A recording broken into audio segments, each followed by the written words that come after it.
आप सबका स्वागत है E99 एक्सप्रेस पर। दिल्ली में कोरोना रफ्तार काफी कम हो गई है, ये कहना है सीएम केजरीवाल का। लेकिन अभी भी कई कोरोना पॉजिटिव पेशेंट्स की मौतें हो रही हैं और कई लोग लॉकडाउन की वजह से सफर हो रहे हैं क्योंकि उनके पास खाने के लिए राशन नहीं। देखिए अरविंद केजरीवाल ने और क्या कहा।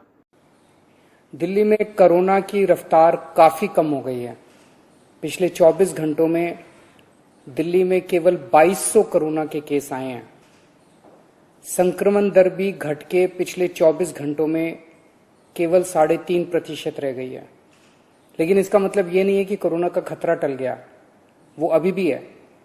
हमें कोरोना से बचने के सभी उपाय करने हैं। अब दूसरी बात, चिंता की बात।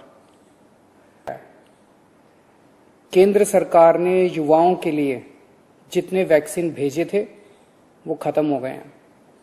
इसीलिए युवाओं के वैक्सीनेशन सेंटर आज से बंद किए जा रहे हैं। कुछ एक वैक्सीन की डोजेस बची हैं, वो कुछ एक सेंटर्स में दी जा रही हैं, वो भी शाम तक खत्म हो जाएंगी।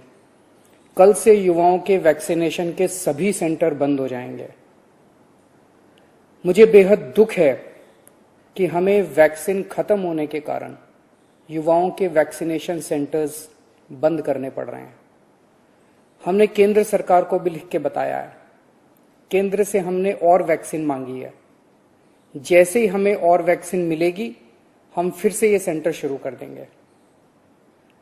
दिल्ली को हर महीने 80 लाख वैक्सीन की जरूरत है, 80 लाख डोजेस की। इसके मुकाबले मई में हमें केवल 16 लाख वैक्सीन मिली और जून के महीने के लिए केंद्र ने दिल्ली का कोटा और भी कम कर दिया है। केंद्र सरकार से हमें जो चिट्ठी आई है कि जून में हमें केवल 8 लाख वैक्सीन दी जाएगी। मई में 16 लाख दी थी, जून में 8 लाख देंगे।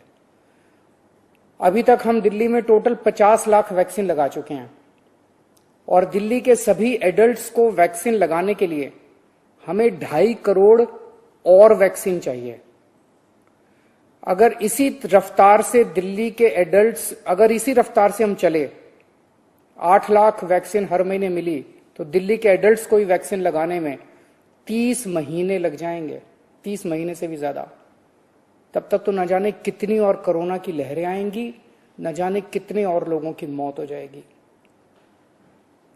तीसरी लहर से दिल्ली और देश को बचाने का एक ही तरीका है, कम से कम समय में अधिक से अधिक लोगों को वैक्सीन की सुरक्षा दी जाए। बेड, आईसीयू, ऑक्सीजन, दवाई, इन सब की तैयारी तो हम लोग कर रहे हैं, लेकिन कोरोना के घातक असर से बचाने में वैक्सीन ही सबसे ज्यादा असरदार हथियार है। वैक्सीन की कमी केवल सरकार की चिंता नहीं है, आम आदमी भी वैक्सीन के इस संकट से बहुत डरा हुआ है। कल एक अम्मा का फोन आया, बोली मुझे और मेरे बेटे को वैक्सीन लगवानी है। मैंने पूछा अम्मा कितनी उम्र है दोनों की? बोली मेरी उम्र 65 साल है, मेरे बेटे की उम्र 35 साल। मैंने कहा अम्मा युवाओं की वैक्सीन तो खत्म हो गई, आपको लगवा दूंगा। थोड़ा सोच के बोली अच्छा मेरे वाली वैक्सीन मेरे बेटे को लगवा दे, वो नौकरी के लिए घर से बाहर जाता है, मैं तो बूढ़ी हो गई, उसे तो आगे परिवार भी संभालना है, इसलिए उसका सुरक्षित रहना जरूरी है।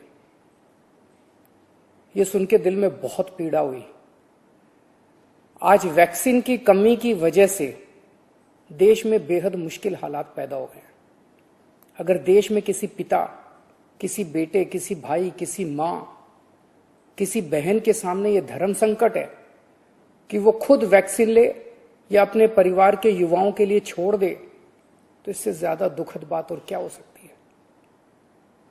कोरोना से लोगों की जान बचाने के लिए हमें देश में वैक्सीन की उपलब्धता तुरंत बढ़ानी पड़ेगी। इसके लिए केंद्र सरकार को मेरे 4 सुझाव हैं। पहला, भारतीय बायोटेक कंपनी जो कोवैक्सीन बनाती है, वो अपनी वैक्सीन का फॉर्मूला दूसरी कंपनियों को देने को तैयार हो गई है। देश में वैक्सीन बनाने वाली ढेरों कंपनियां हैं। केंद्र सरकार तुरंत उन सभी कंपनियों को बुलाए और उन्हें आदेश दे, उनसे रिक्वेस्ट ना करे, उन्हें आदेश दे कि वे सभी कंपनियां युद्ध स्तर पर समयबद्ध तरीके से वैक्सीन बनाना तुरंत चालू करें। मैं पूरी विनम्रता से कहना चाहता हूं कि इन सभी कंपनियों को अगले 24 घंटे में बुलाकर ये आदेश दिए जाएं। मेरी बात को अन्यथा ना लिया जाए। इस वक्त एक एक दिन कीमती है, इसलिए मैं ये बात कह रहा हूं। दूसरा सुझाव, सभी विदेशी वैक्सीन, जितनी विदेशी वैक्सीन है उनको भारत में इस्तेमाल करने की तुरंत इजाजत दी जाए। ये भी 24 घंटे में होना चाहिए, इसमें भी बिल्कुल देरी ना की जाए। और विदेशी वैक्सीन के जितने निर्माता हैं उनसे भारत सरकार बात करे। अभी भारत सरकार ने राज्यों पे छोड़ दिया कि स्टेट्स बात करें, हर राज्य अपने अपने स्तर पे विदेशी कंपनी वालों से बात करे। ये कोई अच्छा लगता है? भारत के 36 राज्य और यूनियन टेरिटरी हर कंपनी के सामने जाके आपस में लड़ रहे हैं। महाराष्ट्र हरियाणा से लड़ रहा है, हरियाणा दिल्ली से लड़ रहा है, आपस में लड़ रहे हैं सारे इन कंपनियों के सामने। इससे विदेशों में भारत की क्या छवि बन रही है? भारत सरकार उनसे खरीदेगी तो ये कंपनियां भारत सरकार को बहुत ज्यादा गंभीरता से लेंगी और फिर भारत सरकार तो सीधे इन कंपनियों के देशों की सरकारों से बात कर सकती है ना।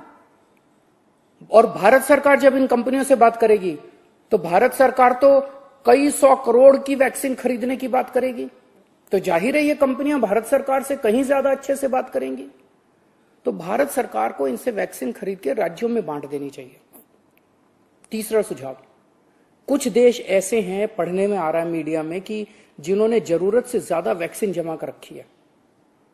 उनकी जनसंख्या जितनी है उसके हिसाब से उनको जितनी वैक्सीन चाहिए उससे कहीं ज्यादा वैक्सीन वो स्टोर करके बैठे हैं। उनसे भारत सरकार को वैक्सीन लेने के लिए गुजारिश करनी चाहिए, प्रार्थना करनी चाहिए। और चौथा सुझाव, ये जितने विदेशी कंपनियां वैक्सीन उत्पादक हैं उन्हें भारत में वैक्सीन उत्पादन करने की भी तुरंत अनुमति दी जाए।